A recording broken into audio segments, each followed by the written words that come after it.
What's a competitor analysis? Why do you need to do a comprehensive competitor analysis? I invite you to watch this video before watching this video.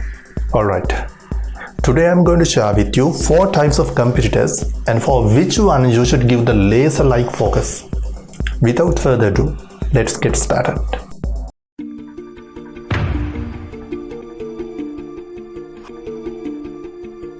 First of all, I'll share with you 3 criteria from which you can categorize and identify your competitors very easily.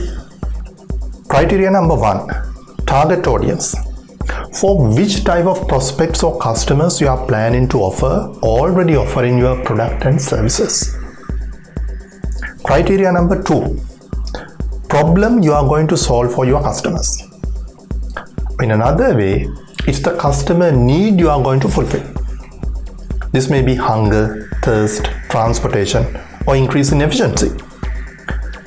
Carefully think, what's the problem you solve with your product and services? Criteria number 3, approach. What's the main approach you are going to take to solve your customer's problem or to fulfill his or her need? It's very similar to the solution you are going to provide. We'll take an example. Imagine you are a bank and provide loan facilities for the customers in your area.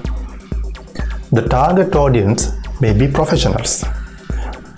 The problem you are going to solve is to fulfill the financial needs, particularly in an emergency situation, right? Then what's the approach? You offer loans with an interest.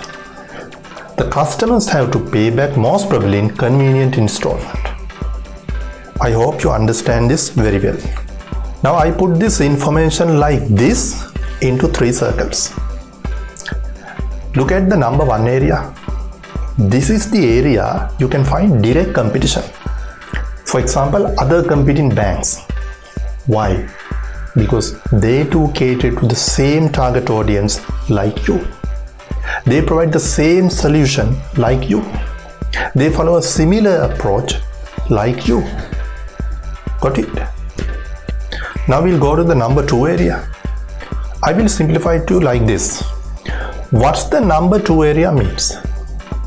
These competitors cater to the same target audience like you, provide solutions to the same problem like you, but follow a different approach. They may be microfinance companies or pawn-in organizations. Now let's go to the number 3 area. What's the profile of these competitors? They cater to the same target audience like you. They follow the same approach like you. But the problem they solve is different. Some organization provides low interest education loan to their employees to complete their undergraduate and postgraduate studies. They help employees to fulfill their knowledge gaps. Okay, now we'll go to the 4th type of competitors. They provide the solution to the same problem like you. They follow the same approach like you, but cater to a different target audience. Imagine you cater to customer X geographical area, and these competitors may cater to Y or Z geographical areas. Alright. Some people categorize the competitors in a very simple manner as direct competitors and indirect competitors. In that way, number 1 falls into direct competitors, and number 2, 3 and 4 fall into indirect competitors. Okay, this is the final question. How should you give the priority? It's obvious you should give the first priority to the direct competitors. The next priority you should give to the competitors who are in the categories number 2 and number 3. Why? At any time, they can become your direct competitors. The least priority goes to the number 4 category. Alright. Then how to do an effective comprehensive competitor analysis? I'll invite you to watch my next video. See you soon. Thank you for watching this video. Please share this video, read below information and subscribe to my channel. I will offer you more videos like this to improve your sales and to grow your business.